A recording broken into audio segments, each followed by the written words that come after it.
YouTube ಚಾನಲ್ಗೆ ಸ್ವಾಗತ. ಎಲ್ಲರಿಗೂ ನಮಸ್ಕಾರಗಳು. ವಿಜ್ಞಾನ 7ನೇ ತರಗತಿ ವಿಜ್ಞಾನ ಅಧ್ಯಾಯ 1 ಸಸ್ಯಗಳಲ್ಲಿ ಪೋಷಣೆ. ಸಸ್ಯಗಳಲ್ಲಿ ಪೋಷಣೆ ಈ ಒಂದು ಪಾಠದ ಪ್ರಶ್ನೋತ್ತರಗಳು ವಿಡಿಯೋ ಇಷ್ಟವಾದಲ್ಲಿ ಪ್ಲೀಸ್ ಲೈಕ್ ಮಾಡಿ, ಸಬ್ಸ್ಕ್ರೈಬ್ ಮಾಡಿ. ಮೊದಲನೇದಾಗಿ, ಜೀವಿಗಳು ಆಹಾರವನ್ನು ಏಕೆ ಸೇವಿಸಬೇಕು? ಜೀವಿಗಳು ತಮ್ಮ ದೇಹದ ಬೆಳವಣಿಗೆಗೆ ಮತ್ತು ನಿರ್ವಹಣೆಗೆ ಬೇಕಾದ ಶಕ್ತಿಯನ್ನು ಪಡೆಯಲು ಆಹಾರವನ್ನು ಸೇವಿಸಬೇಕು. ಪರಾವಲಂಬಿ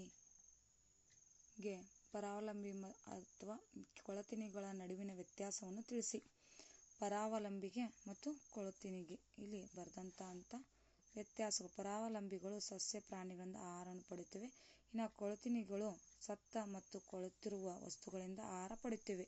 ಉದಾಹರಣೆಗೆ ಕ್ಯಾಸೋಟ್ ಜಂತುಹುಳು, ಉದಾಹರಣೆಗೆ ಶಿಲೀಂಧ್ರಗಳು, ಅಣಬೆ. ಈ ಥರ ಎಲೆಗಳಲ್ಲಿ ಪಿಷ್ಟದ ಇರುವಿಕೆಯನ್ನು ನೀವು ಹೇಗೆ ಪರೀಕ್ಷಿಸುವಿರಿ?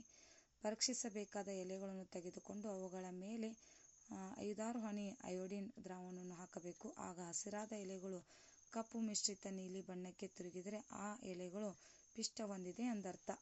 ಇನ್ನು ಹಸಿರು ಸಸ್ಯಗಳಲ್ಲಿ ಆಹಾರ ಸಂಶ್ಲೇಷಣೆ ಪ್ರಕ್ರಿಯೆ ಸಂಕ್ಷಿಪ್ತ ವಿವರಣೆ ಕೊಡಿ.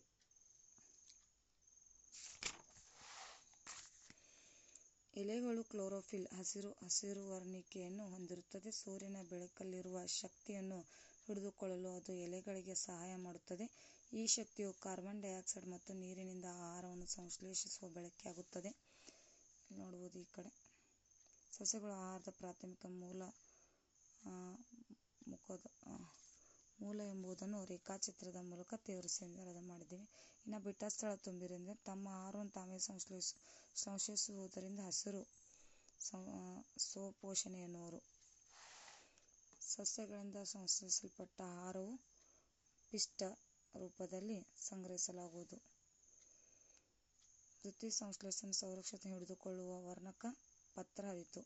ಸಸ್ಯಗಳಲ್ಲಿ ದ್ಯುತಿಸಂಶ್ಲೇಷಣೆ ಅನ್ನು ಇಂಗಾಲದ ಡೈಆಕ್ಸೈಡ್ ಅನ್ನು ಒಳತೆಗೆದುಕೊಳ್ಳುವ ಮತ್ತು ಆಕ್ಸಿಜನ್ ಅನ್ನು ಬಿಡುಗಡೆ ಮಾಡುತ್ತದೆ. ಕೆಳಗಿನ ಹೆಸರಿಸಿ. ತೆಳುವಾದ ಕೊಳವೆ ಆಕಾರದ ಹಳದಿ ಬಣ್ಣದ ಕಾಂಡ ಹೊಂದಿರುವ ಪರಾವಲಂಬಿ ಸಸ್ಯ ಕ್ಯಾಸೋಟ್. ಭಾಗಶಃ ಸ್ವಪೋಷಿತ ಸಸ್ಯ ಕೀಟಹಾರಿ ಸಸ್ಯ. ಎಲೆಗಳು ಅನಿಲ ವಿನಿಮಯ ನಡೆಸುವ ರಂಧ್ರಗಳು ಪತ್ರರಂಧ್ರಗಳು. ಇನ್ನು ಸರಿ ಉತ್ತರವನ್ನು ಗುರುತು ಮಾಡಿ ಅಂದಿದ್ದಾರೆ. ಇಲ್ಲಿವರೆಗೂ ಕ್ಯಾಸೋಟ್ ಇದಕ್ಕೆ ಉದಾಹರಣೆ.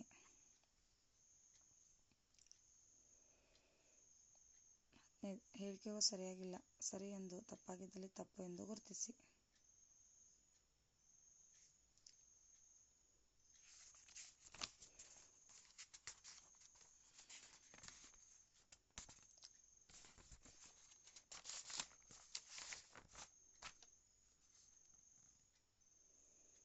ಇಲ್ಲಿವರೆಗೆ ಎಲೆಯ ಈ ಒಂದು ಪಾಠದ ಪ್ರಶ್ನೆಗಳು, ಸಸ್ಯಗಳಲ್ಲಿ ಪೋಷಣೆ ಈ ಒಂದು ಪಾಠದ ಪ್ರಶ್ನೋತ್ತರಗಳು.